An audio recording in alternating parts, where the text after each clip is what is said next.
Okay, guys. So what we're gonna do first is review arthropods. Phylum Arthropoda. This is the biggest. It's the most diverse group in all life. Everything else put together is dwarfed by this group in terms of the number of species. It means jointed appendage or jointed arm or leg, or actually the word means foot, jointed foot. As I said before, it's the most diverse animal phylum.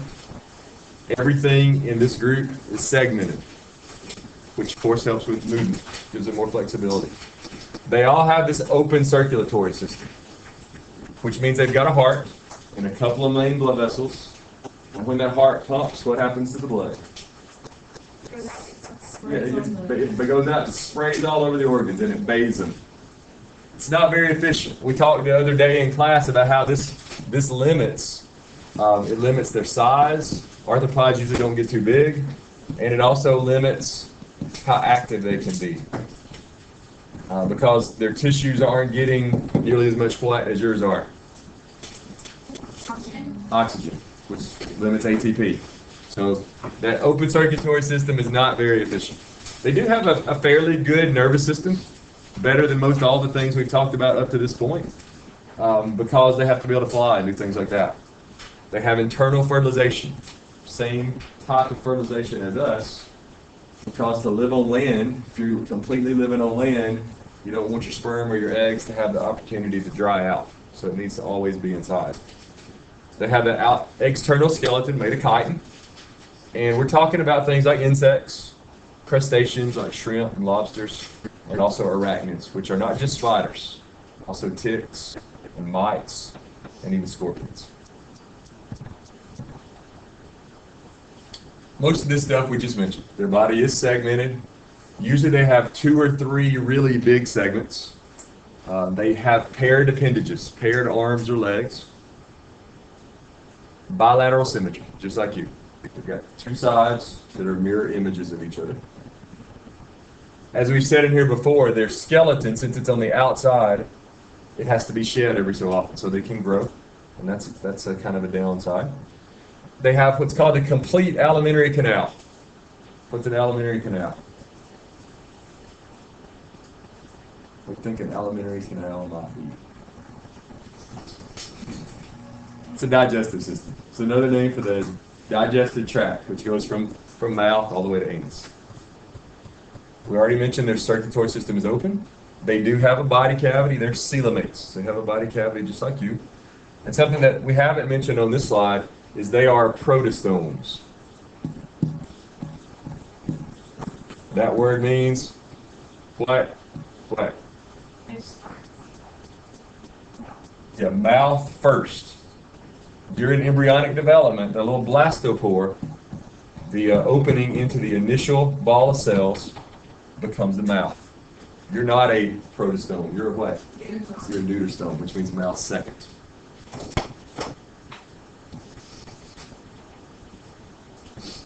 They do have, like we said before, a nervous system with an anterior ganglion, which is a group of nerves, sort of a primitive brain. They have these structures called Malpighian tubules, which help to get rid of nitrogenous waste, sort of like your kidneys. They breathe in different ways. Some of them, like pill bugs, which we did the lab with, breathe with gills. Lobsters, shrimp, breathe with gills, because they're mostly in the water. But most insects breathe with these 2 things. Spiracles are just holes. You ever notice on the side of a grasshopper there are these holes that run down its side? Those are its breathing holes, sort of like its nostrils. And those holes open up into tubes called trachea, which are sort of like a snorkel when you're out, snorkeling or something. It carries air from a hole down into your body. It's the same thing this does. A hole and a tube. That's how they breathe. Sort of like breathing with a snorkel. Arthropods almost always have separate sexes. There are very few arthropods that are hermaphrodites.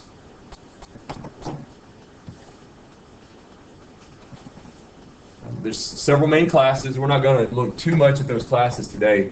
First class is Crustacea. Pretty diverse class. Most of them live in the water. There's about 30,000 different ones of them. But the most common ones are lobsters and crabs and shrimp. Those are the ones you really need to know. Also remember that the pill bugs are in this group.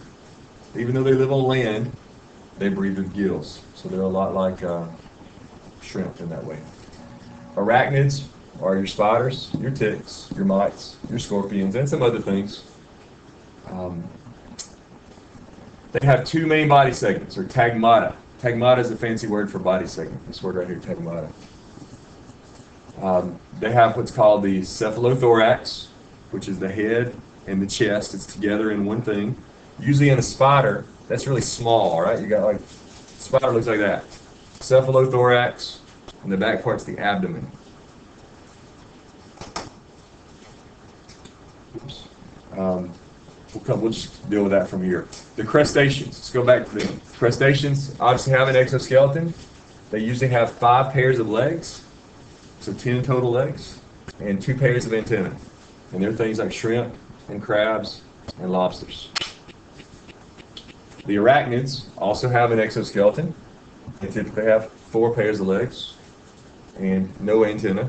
They do have some kind of cool mouth parts though, something to eat. And they're ticks, scorpions, spiders. A couple of other classes. Chilopoda are the centipedes. Not going to say a whole lot about them, other than the fact that centipedes, the word means what? Centipede. 100 legs. 100 legs. They don't really have 100 legs. They usually have 1 pair of legs for every body segment, which is usually a little bit less than 100. Centipedes are predators. Their bite is actually a little bit poisonous, not enough to hurt a person. There's all kinds of myths that a centipede bite will kill you. That's not true. It might be kind of like a bee sting or something. But they are able to kill things out in the wild, things that they eat. Diplopoda, that class, are the millipedes. Milla means what? I suppose milla means. That means 1,000 legs. These guys have 2 pairs of legs on every segment. So they have more legs than a centipede, a lot more. Millipedes typically, though, are plant eaters. They're typically vegetarian. They're not going to bite you. Kind of cool animals, though. They're usually cylinder shaped. You see them in the woods a lot, eating on dead leaves and things like that. There's a millipede up top, centipede on the bottom. The main class, though, that we want to concentrate on is Insecta. Class Insecta. They have 3 segments, or 3 tagmata. Head, thorax, abdomen. 1 pair of antennae, 3 pairs of legs. Obviously, a lot of them have wings, usually either 1 or 2 pairs. And they are the most abundant life form on Earth in terms of number of species. Not in terms of actual number of individuals. What's the most common form of life on Earth? Bacteria. Way more bacteria than anything else. After that, it's probably nematodes, roundworms, in terms of just sheer numbers. But in terms of numbers of species, there's more species of arthropods than there are anything else. Everything from ants and wasps and termites and grasshoppers and beetles, butterflies, we could go on and on and on and on and on. There's just a few examples. And again, the insects have an exoskeleton, 3 pairs of legs, 1 pair of antennae. The main class we want to mention today, though, one that we haven't really talked much about, is Echinodermata. This root, derm, that means skin, and echino means spiny. All these things have spiny skin. We're talking about things like starfish. If you ever touched a starfish, it's kind of spiny. Sea urchin obviously is really spiny. Sand dollars, sea cucumbers, and there's some other examples, but those are the main ones. Echinoderms have a coelom. They have a body cavity made from the mesoderm, just like you. They are also deuterostomes, just like you, which means what forms first? Anus first.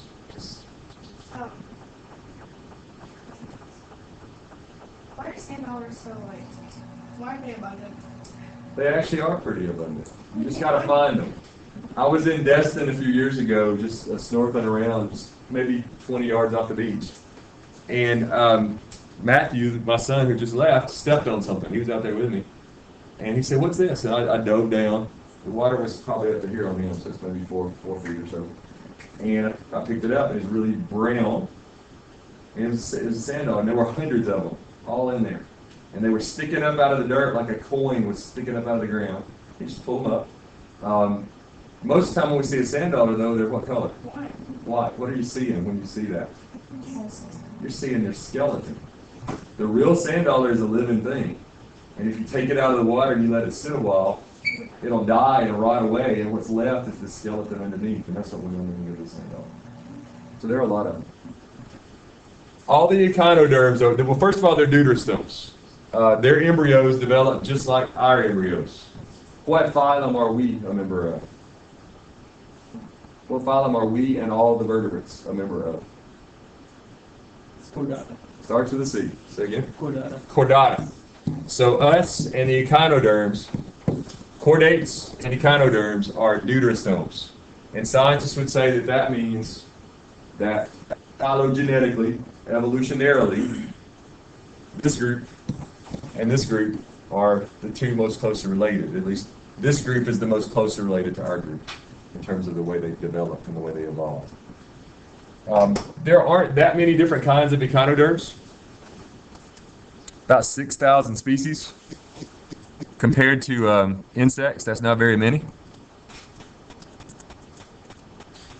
All of them as adults have radial symmetry, which means that they got a part in the middle, it's usually where their mouth is at, and then they typically have parts that radiate out like the spokes on a wheel. Although during their larva stage, a lot of them have larvae that are bilaterally symmetrical, just like you, two sides, mirror images of each other. They do have that internal skeleton, endoskeleton, usually made of calcium carbonate. What's calcium carbonate? Should have talked about this in chemistry class several times. Calcium carbonate, what is that? Isn't there old? It's a common chemical. It's chalk. Got a skeleton made out of chalk, pretty much. That's what we see when we see a sand dollar. Sometimes we call that limestone, same thing. Oftentimes, parts of that skeleton protrude through the skin. That's why they're called spiny skin. They also have 2 feet. Inside a starfish, we're going to put his legs on here.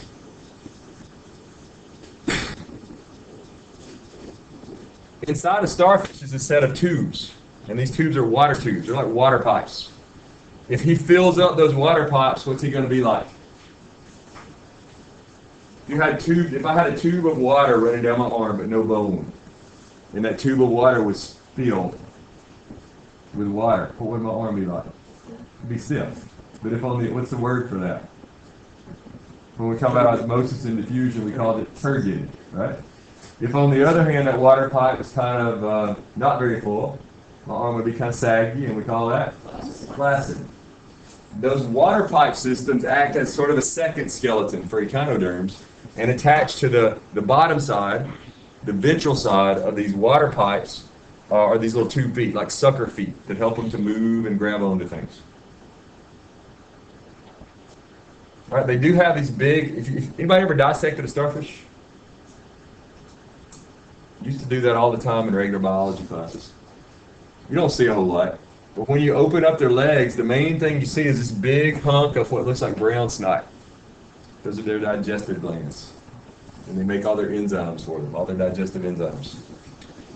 Their sexes are usually separate. And the way they reproduce is not very efficient. They make gametes and just let them go in the water. These things are living in the ocean.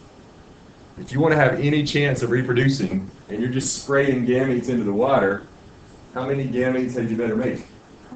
A whole bunch, okay?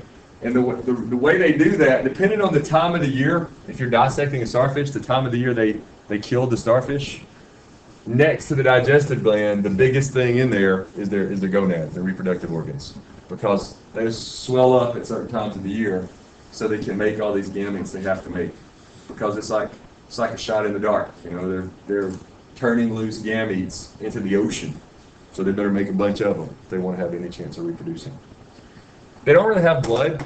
What they do, the fluid in their coelom, their coelomic fluid in their body cavity, circulates things. It circulates around oxygen, circulates around nutrients and waste, helps them to get rid of it. They do have gills on their skin. They have what are called skin gills. Looks sort of like orange fuzz on their skin. That's how they breathe. They do have a nervous system. Not really a brain, though. Not very smart. But we're talking about things like sea stars or starfish, sea urchins, sea cucumbers, which are sort of gross little animals, sand dollars, and also these things that look like plants called sea lilies. There's some examples. So this is a sea lily. Sand dollar down here. I think I have a better picture of sand dollar. But again, our echinoderms have radial symmetry. They're all marine animals. They all live in the ocean. They mean spiny skin. We're talking about sand dollars, starfish, sea urchins. That's a sea cucumber. Anybody ever seen video of one of these things before? What happens when something comes up and messes with it? It spits out its intestines. Like, sprays out its guts and things. And then it'll pull them back in eventually. Let's take a time out and see what we need to do. Yes. Is Jordan Webb in this class? Jordan Webb is not in here. No, yeah. Jordan Yes, Webb. he is. Yes, he is. Hello, I don't think he was in Jordan. here. We're taking Dalton home. Goodbye, Jordan Webb. You're a little strange, Josiah. See you.